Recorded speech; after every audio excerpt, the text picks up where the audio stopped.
ଶୁଣ, ଆଜି ଯେଉଁ ସାଙ୍ଗ ସହିତ ତୁ ରାସ୍ତାରେ ବୁଲୁଛୁ, ଚା ଦୋକାନରେ ବସି ଗପ ମାରୁଛୁ, ରାତି 2ଟା ପର୍ଯ୍ୟନ୍ତ ମୋବାଇଲରେ ରିଲ୍ସ ଦେଖୁଛୁ, ସେଇ ସାଙ୍ଗ 10 ବର୍ଷ ପରେ ତୋର ବସ୍ ହେଇପାରେ। ହଁ, ମୁଁ ମଜାକ କରୁନି, ଏଇଟା ହେଉଛି ଅପ୍ରିୟ ସତ୍ୟ ବାବୁ। ଆଜି 2ଟା ପିଲା ଗୋଟିଏ ବେଞ୍ଚରେ ବସୁଛନ୍ତି, ଗୋଟିଏ ସ୍କୁଲ, ଗୋଟିଏ କଲେଜ, ଗୋଟିଏ କ୍ଲାସ୍, ଗୋଟିଏ ଟିଚର। କିନ୍ତୁ 10 ବର୍ଷ ପରେ ଜଣେ ଫର୍ଚୁନର ଆସିବ, ଆଉ ଜଣେ ଗେଟ୍ ପାଖରେ ଥିବା ସିକ୍ୟୁରିଟି ଗାର୍ଡକୁ କହିବ, ସାର୍ଙ୍କୁ ଟିକେ ଦେଖା କରିବା ପାଇଁ ଆସିଛି। ତୁ ଜାଣିଛୁ ଏଇ ପୃଥିବୀରେ ସବୁଠାରୁ ବଡ଼ ଦୁଃଖ କ'ଣ? ଗରିବ ହେବା ନୁହେଁ, ଫେଲ ହେବା ନୁହେଁ, ସବୁଠାରୁ ବଡ଼ ଦୁଃଖ ହେଉଛି ନିଜ ଆଖି ଆଗରେ ନିଜ ସାଙ୍ଗକୁ ସଫଳ ହେଉଥିବାର ଦେଖିବା, ଆଉ ନିଜକୁ ସେଇ ଗୋଟିଏ ଜାଗାରେ ଅଟକି ଯାଇଥିବାର ଦେଖିବା। ଆଜି ତୁ କହୁଛୁ କାଲିଠାରୁ ପଢ଼େଇବି, କିନ୍ତୁ ତୋ ସାଙ୍ଗ କ'ଣ କରୁଛି ତୁ ଜାଣିଛୁ? ସିଏ ଏବେ ପଢ଼ୁଛି, କାରଣ ସିଏ ଜାଣିଛି ଆଜିର କଷ୍ଟ ତାକୁ କାଲି ସମ୍ମାନ ଦେବ। କିନ୍ତୁ ତୁ ଜାଣିପାରୁନୁ, ତୋ ଜୀବନର ସବୁଠୁ ବଡ଼ କମ୍ପିଟିସନ୍ ତୋ ଶତ୍ରୁ ସହିତ ନୁହେଁ, ତୋ ସାଙ୍ଗ ସହିତ ଚାଲିଛି। ଆଉ ସିଏ ଧୀରେ ଧୀରେ ତୋ ଠାରୁ ବହୁତ ଆଗକୁ ଚାଲି ଯାଉଛି। କିନ୍ତୁ ତୁ ଏବେ ବି ଭାବୁଛୁ ଆଉ ଟିକେ ରିଲ୍ ଦେଖିଦେବି। ଶୁଣ, ଏବେ ମୁଁ ତୋତେ 10 ବର୍ଷ ଆଗକୁ ନେଇଯାଉଛି। ଆଖି ବନ୍ଦ କର ଆଉ କଳ୍ପନା କର, ତୋର ବୟସ ଏବେ 34ରୁ 35 ବର୍ଷ। ସକାଳ 8ଟା, ତୁ ହାତରେ ଗୋଟେ ପୁରୁଣା ଫାଇଲ ଧରି ଗୋଟେ ବଡ଼ କମ୍ପାନୀର ଅଫିସ ବାହାରେ ଠିଆ ହେଇଛୁ। ତୋ ମୁହଁରେ ଚିନ୍ତା, ଆଖିରେ ଭୟ, ମନରେ ଗୋଟିଏ ପ୍ରାର୍ଥନା, ଭଗବାନ ଆଜି ଚାକିରିଟା ମିଳିଯାଉ। ଠିକ୍ ଏତିକି ବେଳେ ଗୋଟେ କଳା ରଙ୍ଗର ଗାଡ଼ି ଆସି ଅଫିସ ସାମ୍ନାରେ ଅଟକିଲା। ସିକ୍ୟୁରିଟି ଗାର୍ଡ ସାଲ୍ୟୁଟ ମାରିଲା, ସମସ୍ତେ ଠିଆ ହେଇଗଲେ। ଗାଡ଼ିରୁ ଯିଏ ଓହ୍ଲେଇଲା ତାକୁ ଦେଖିକି ତୋ ପାଦ ତଳୁ ମାଟି ଖସିଗଲା।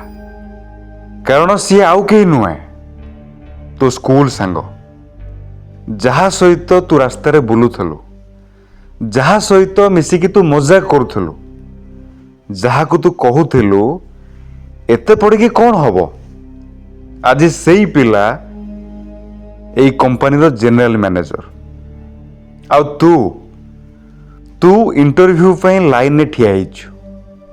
ତୋ ହାତ ଥରୁଛି, କାରଣ ଘରେ EMI ଦେବାର ଅଛି, ବାପାଙ୍କ ଔଷଧ କିଣିବାର ଅଛି, ମାଙ୍କ ଚିକିତ୍ସା କରିବାର ଅଛି, ପିଲାଙ୍କ ସ୍କୁଲ ଫିସ୍ ଦେବାର ଅଛି, ଆଉ ତୋ ପାଖରେ ଚାକିରି ନାହିଁ।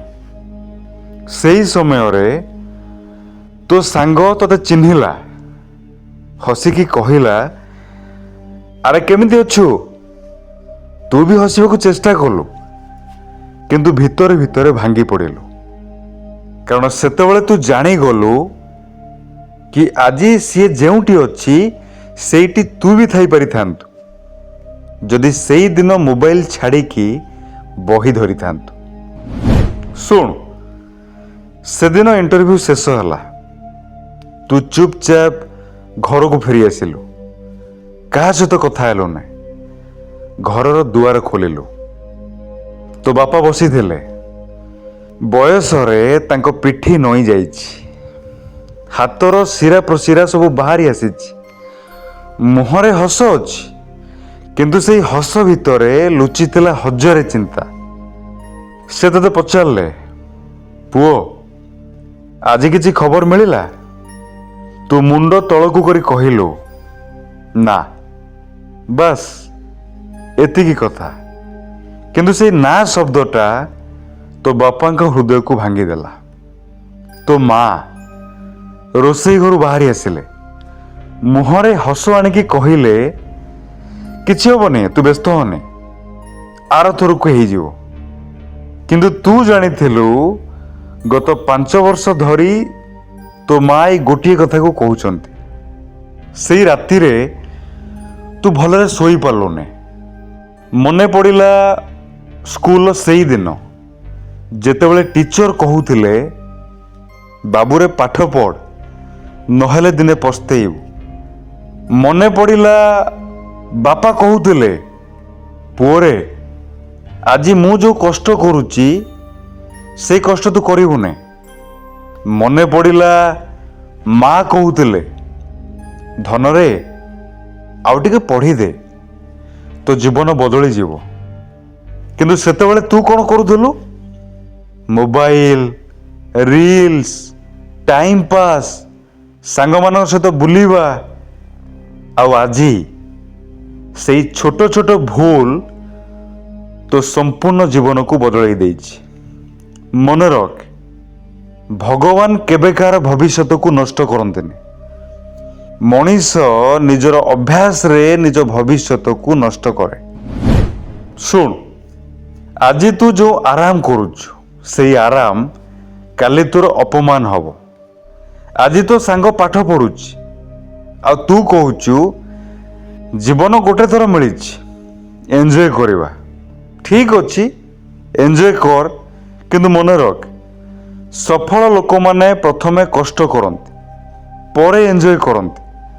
ଅସଫଳ ଲୋକମାନେ ପ୍ରଥମେ ଏନ୍ଜୟ କରନ୍ତି, ପରେ ସାରା ଜୀବନ କଷ୍ଟ ପାଆନ୍ତି। ଗୋଟେ କଥା କହ, ଯେତେବେଳେ ତୋ ସାଙ୍ଗ ନିଜ ବାପା ମାଙ୍କୁ ନୂଆ ଘର କିଣିକି ଦେବ, ନୂଆ ଗାଡ଼ି କିଣିକି ଦେବ, ତାଙ୍କ ଚିକିତ୍ସା କରିବ, ତାଙ୍କର ଭଲ ମନ୍ଦ କଥା ବୁଝିବ, ସେତେବେଳେ ତୁ କ'ଣ କରିବୁ? ତୁ ସେତେବେଳେ ବି କହିବୁ କି ମୋର ଟାଇମ୍ ଆସେନି। ନା ଭାଇ, ଟାଇମ୍ ଆସେନି, ଟାଇମ୍କୁ ଆଣିବା ପାଇଁ ପଡ଼େ। ଆଜି ତୁ ଯେଉଁ 3 ଘଣ୍ଟା ମୋବାଇଲରେ ନଷ୍ଟ କରୁଛୁ, ସେଇ 3 ଘଣ୍ଟା ତୋ ସାଙ୍ଗ ପାଠ ପଢ଼ୁଛି, ନିଜ ସ୍କିଲ୍ ବଢ଼ଉଛି, ନିଜ ଭବିଷ୍ୟତକୁ ତିଆରି କରୁଛି। ତାପରେ 10 ବର୍ଷ ପରେ ତୁ ନିଜକୁ କୋଶ୍ଚିନ୍ କରୁଛୁ, ଆରେ ସିଏ ତ ଆଗକୁ କେମିତି ଗଲା? ଆରେ ବାବୁ, ସେ ଗୋଟିଏ ଦିନରେ ଆଗକୁ ପଳେଇଲାନି। ସେ ପ୍ରତିଦିନ ତୋ ଠାରୁ 1% କରି ଆଗକୁ ଯାଇଥିଲା। ଆଉ ଆଜି ସିଏ ତୋ ଠାରୁ 1000% ଆଗରେ। ମନେ ରଖ, ତୋର ସବୁଠାରୁ ବଡ଼ ଶତ୍ରୁ ଗରିବୀ ନୁହେଁ, ତୋର ସବୁଠାରୁ ବଡ଼ ଶତ୍ରୁ ହେଉଛି ତୋର ଆଳସ୍ୟ। ଗରିବ ହେଇ ଜନ୍ମ ନେବା ତୋର ଦୋଷ ନୁହେଁ, କିନ୍ତୁ ଆଳସ୍ୟ କରି ସାରା ଜୀବନ ଗରିବ ରହିବା ସେଇଟା ସମ୍ପୂର୍ଣ୍ଣ ତୋର ନିଷ୍ପତ୍ତି। ଆଜି ଏଇ ମୁହୂର୍ତ୍ତରେ ନିଷ୍ପତ୍ତି ନେ, ତୁ ତୋ ସାଙ୍ଗର ଏମ୍ପ୍ଲୟି ହବୁ ନା ନିଜ ସ୍ୱପ୍ନର ମାଲିକ ହବୁ? ଶୁଣ, ଏବେ ମୁଁ ତୋତେ ଗୋଟେ ପ୍ରଶ୍ନ ପଚାରିବି। ଯଦି ଆଜିଠାରୁ 10 ବର୍ଷ ପରେ ତୋ ବାପା କାହା ଆଗରେ ଗର୍ବରେ କହିପାରିବେନି କି ଇଏ ହେଉଛି ମୋ ପୁଅ, ତାହେଲେ ଏଥିପାଇଁ ଦାୟୀ କିଏ? ତୋ ଭାଗ୍ୟ, ନା ଏ ସରକାର, ନା ତୁ ନିଜେ? ଆଜି ତୁ ଯେଉଁ ସାଙ୍ଗକୁ ହସି ହସି କହୁଛୁ ଏତେ ପଡ଼ିକି କ'ଣ ହବ, ସେଇ ସାଙ୍ଗ କାଲି ତୋର ଆପଏଣ୍ଟମେଣ୍ଟ ଲେଟରରେ ସିଗ୍ନେଚର କରିବ। ଆଉ ତୁ ତା ଆଗରେ ଠିଆ ହେଇ କହିବୁ, ସାର୍ ମୋତେ ଆଉ ଗୋଟେ ସୁଯୋଗ ଦିଅନ୍ତୁ। ଭାବ, ସେଇଦିନ ତୋ ଛାତି ଉପରେ କେତେ ବଡ଼ ପଥର ପଡ଼ିବ। କିନ୍ତୁ ମୁଁ ଚାହେଁ ସେଇଦିନ ତୋ ଜୀବନରେ କେବେ ବି ନ ଆସୁ। ମୁଁ ଚାହେଁ 10 ବର୍ଷ ପରେ ଲୋକେ ତୋ ବାପାକୁ ପଚାରନ୍ତୁ, ସାର୍ ଆପଣଙ୍କ ପୁଅ ତ ବହୁତ ବଡ଼ ଲୋକ ହେଇଗଲା।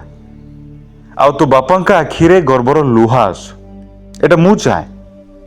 ମନେ ରଖ, ଆଜିର ଗୋଟିଏ ଘଣ୍ଟାର ପାଠ ପଢ଼ା କାଲିର 10 ବର୍ଷର ସମ୍ମାନ ହେଇପାରେ। ଆଉ ଆଜିର ଗୋଟିଏ ଘଣ୍ଟାର ଆଳସ୍ୟ କାଲିର 10 ବର୍ଷର ଅନୁତାପ ହେଇପାରେ। ତୁ ଗରିବ ଘରେ ଜନ୍ମ ନେଇଛୁ, ସେଇଟା ତୋର ଭୁଲ ନୁହେଁ, କିନ୍ତୁ ଯଦି ତୁ ପରିଶ୍ରମ ନ କରି ନିଜ ବାପା ମାଙ୍କ ସ୍ୱପ୍ନ ଭାଙ୍ଗି ଦେଉଛୁ, ସେଇଟା ତୋ ଜୀବନର ସବୁଠୁ ବଡ଼ ଭୁଲ ହବ। ଆଜି ଏହି ମୁହୂର୍ତ୍ତରେ ଗୋଟେ ପ୍ରତିଜ୍ଞା କର କି ମୁଁ ଆଉ ସମୟ ନଷ୍ଟ କରିବିନି, ମୁଁ ଆଉ ବାହାନା ବନେଇବିନି, ମୁଁ ମୋ ବାପା ମାଙ୍କ ସ୍ୱପ୍ନ ପୂରଣ କରିବି। ଆଉ ଦିନେ ମୋ ସଫଳତା ଦେଖିକି ମୋ ବାପା ମା ଗର୍ବରେ କହିବେ ଇଏ ହେଉଛି ମୋ ପୁଅ। ଯଦି ତୁ ସତରେ ଆଜିଠୁ ବଦଳିବାକୁ ଚାହୁଁଛୁ ତାହେଲେ କମେଣ୍ଟରେ ଲେଖ କି ମୁଁ ମୋ ଜୀବନ ବଦଳେଇବି। ଏଇ ଭିଡ଼ିଓକୁ ସେଇ ସାଙ୍ଗ ପାଖକୁ ସେୟାର କର ଯିଏ ଏବେ ବି ସମୟ ନଷ୍ଟ କରୁଛି। ମନେ ରଖ, ଆଜି ତୁ ନିଜକୁ ବଦଳେଇଲେ କାଲି ତୋ ଭାଗ୍ୟ ବଦଳିଯିବ। ଆଜି ପାଇଁ ଏତିକି, ପୁଣି ଦେଖା ହେବ ନେକ୍ସଟ ଭିଡ଼ିଓରେ। ସେ ପର୍ଯ୍ୟନ୍ତ ମନେ ରଖିଥାନ୍ତୁ। ଧନ୍ୟବାଦ। ଜୟ ଜଗନ୍ନାଥ।